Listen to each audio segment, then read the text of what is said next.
চিত্রনায়িকা নিপুণ বেশ কয়েক বছর চলচ্চিত্রের নানা খবরের শিরোনাম হচ্ছেন। বিশেষ করে 2022 সালে চলচ্চিত্র শিল্পী সমিতির নির্বাচনে তিনি আলোচনার কেন্দ্রবিন্দুতে আসেন। সেবার নির্বাচনে সভাপতি পদে ইলিয়াস কাঞ্চন ও সাধারণ সম্পাদক পদে প্রাথমিক ভোট গণনায় জাহেদ খান জয়ী হন। কিন্তু এই ফল মেনে নেননি সাধারণ সম্পাদক পদে পরাজিত প্রার্থী নিপুণ। ফলাফলে অসন্তোষ জানিয়ে ভোট পুনঃগণনার জন্য আপিল করেন তিনি, কিন্তু সেখানেও একই ফল পায় আপিল কমিটি। জাহেদ খানের কাছে 13 ভোটে পরাজিত হন নায়িকা। পরবর্তীকালে আদালতের নির্দেশে শিল্পী সমিতির চেয়ারে বসেন তিনি। তখনই গুঞ্জন ওঠে শিল্পী সমিতিতে অভিনেত্রীর দাপটের পেছনে এক রাজনীতিবিদের সরাসরি প্রভাব ছিল।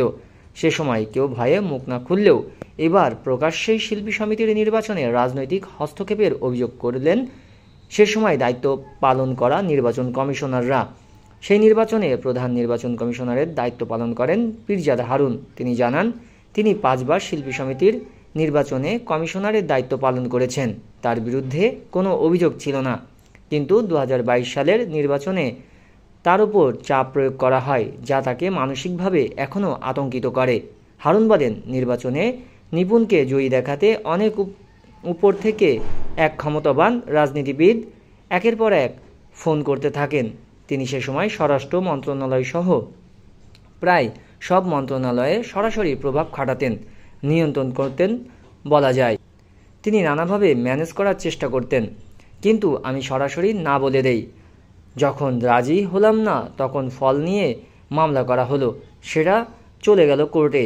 তখন নানাভাবে হয়রানি করা হয়েছে, আমাকে বানিয়ে দেওয়া হলো অন্য একটি রাজনৈতিক দলের সদস্য।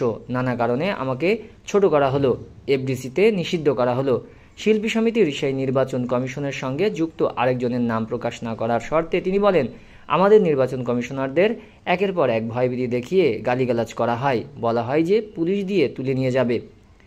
এমন লেভেল থেকে ফোন আসবে ভাবতেই পারিনি। আমাদের একজনকে সে সময় নিপুণকে জয়ী করাতে 17 বার ফোন করে শেখ সেলিম। এটা আমাদের অবাক করেছিল। 2 বছর পর 24-26 সালের নির্বাচন হয় গত 19 এপ্রিল। সেই নির্বাচনেও হেরে যায় নিপুণ।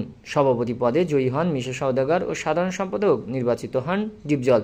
সেদিন রাতেই বিজয়ীদের ফুলের মালা দেন তিনি, কিন্তু 25 দিন পর মত পরিবর্তন করে নির্বাচিত সভাপতি, সাধারণ সম্পাদক সহ পুরো কমিটির কার্যক্রম স্থগিত চেয়ে হাইকোর্টে রিট করেন নিপুণ। তবে বেশি সুবিধা করতে পারেননি।